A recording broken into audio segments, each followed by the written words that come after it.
I believe that I can now revert back to this issue about a quote-unquote Labour implosion and talk now to that first Muslim councillor who quit Labour. It's Dr. Amar Latif, who joins me from Oxford. Thank you very much. Great to have you on the show. Right, OK, so why did you quit? Hi, Patrick. Thanks for having me on.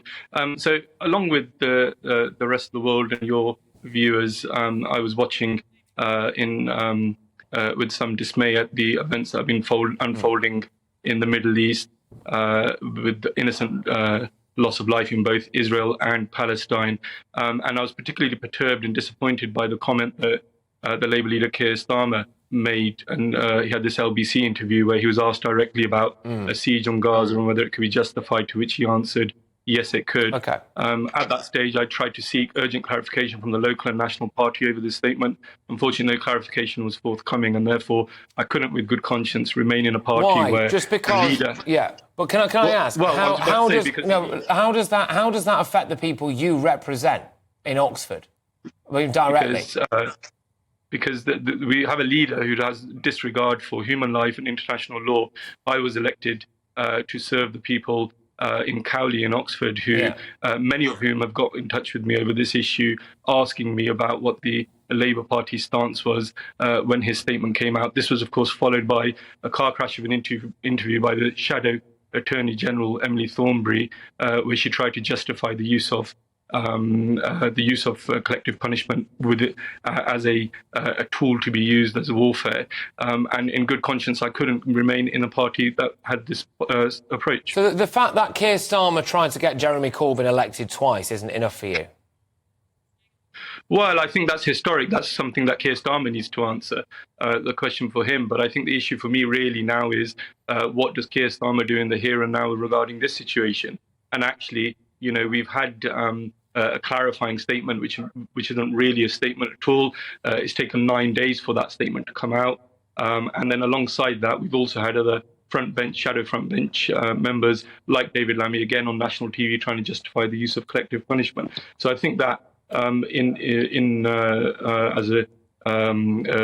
that context, would you rather have Jeremy Corbyn in charge then? Do you think?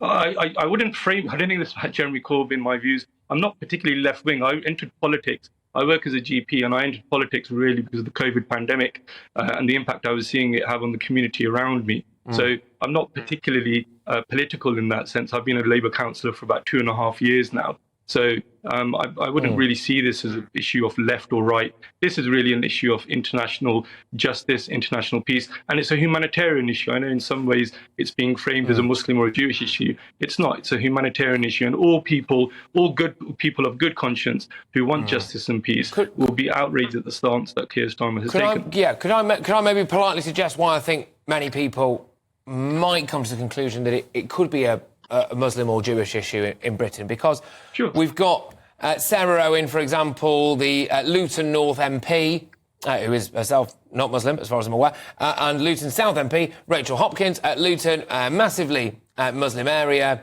massively diverse area, and it's majority non-white as well. Both of those are now on what's called resignation watch, supposedly, over whether or not they're going to quit over this.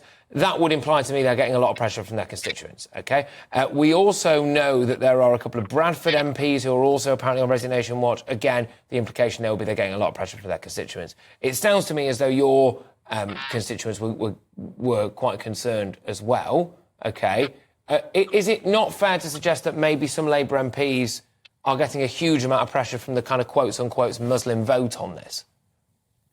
So I think it's undoubtedly the case that the Muslim vote for Labour has collapsed. There's a survey out today you may have seen, which shows that 71% of Muslims prior to these events would have voted Labour. That's now fallen down to 5%. You know, we're seeing 66% loss of vote. However, what I would say to you is I live in Oxford. Oxford is not predominantly Muslim. The ward which I represent, Cowley, is not particularly heavy in terms of Muslim. In Oxford itself, we've seen 9 Labour councillors resign, the vast majority of whom are not of a Muslim background. And now actually the Labour Council in Oxford has lost its majority and is now a minority administration. Oxford is not a majority Muslim place. It's somewhere where people who are of good conscience have come together to say, actually, enough is enough. We don't want to see this suffering released. Yeah, Gustav, look, just quickly, do you think that if Keir Starmer can't sort this internal division out right now, do you think he's fit to run a country? Well, I think it calls into question his judgment, doesn't it?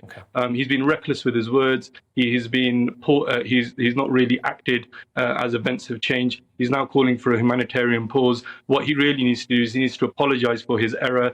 He's come out, he made a misstatement, was answering a different question. We've all heard the interview. He needs to apologise for that, and he now needs to call for an immediate ceasefire to see an end to the suffering in the Middle East. All right, OK, look, thank you very much. That is, of course, one former Labour councillor, as Dr Amar Latif, who's joining me from Oxford. Right, OK, interesting, isn't it?